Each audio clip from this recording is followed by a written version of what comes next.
अनुचित स्पर्धा के दो कारण होते हैं।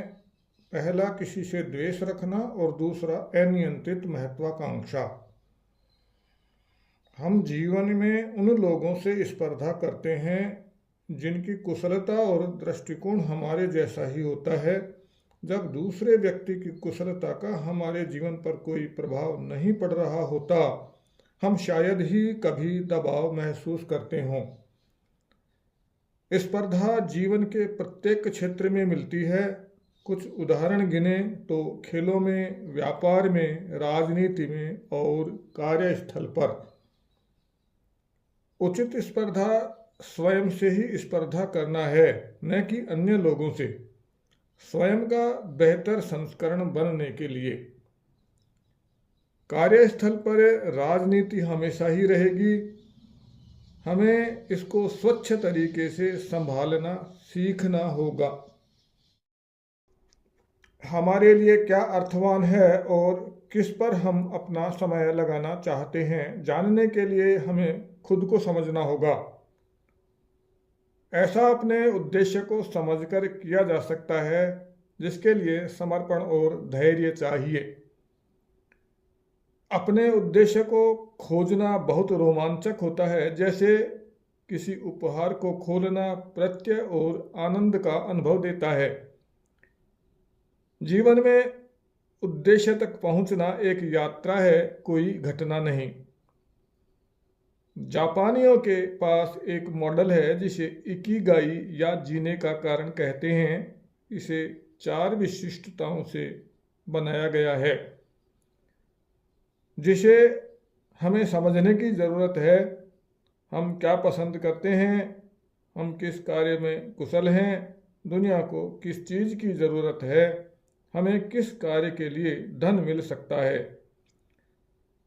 अगर हम उम्र में बड़े हो चुके हैं और हमने अब तक जीवन में अपने उद्देश्य का आकलन नहीं किया है, तो हम इस सिद्धांत का अनुसरण कर सकते हैं कि जो करना पड़ रहा है उसे पसंद करो, और वह भी करो जो करना पसंद है। हम जब आध्यात्मिक मस्तिष्क वाले दुनिया में सफल व्यक्ति की बात करते हैं तो अनेक भ्रांतियों का सामना करना पड़ता है। पहली यह कि आध्यात्म हमारी महत्वाकांक्षाओं और उपार्जन के उत्साह को मार डालता है। यह गलत है।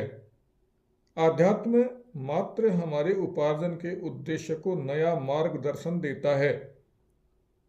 हमें ऐसा बनाता है कि हम बहुत बड़ी सफलता प्राप्त करना चाहेंगे, ताकि हमारे पास दूसरों की सहायता करने के लिए संसाधन हों।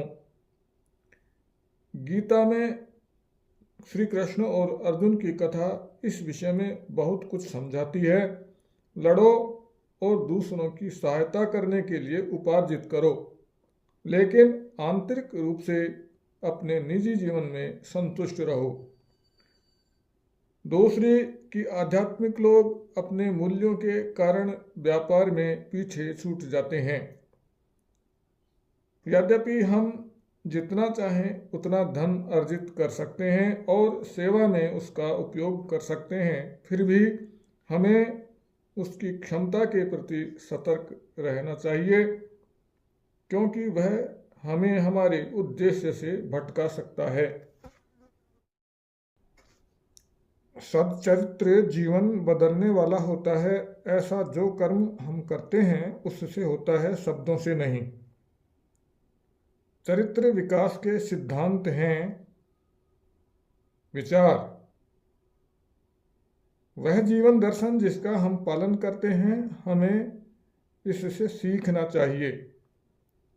आचार, दर्शन पर आधारित क्रिया, हमें इसे अवश्य करना चाहिए। प्रचार, सद्व्यवहार जो इन क्रियाओं के माध्यम से दुनिया के समक्ष प्रदर्शित होता है, हमें इसे भी करना चाहिए। महान लोग जो करते हैं, जनसाधारण उसका अनुसरण करते हैं।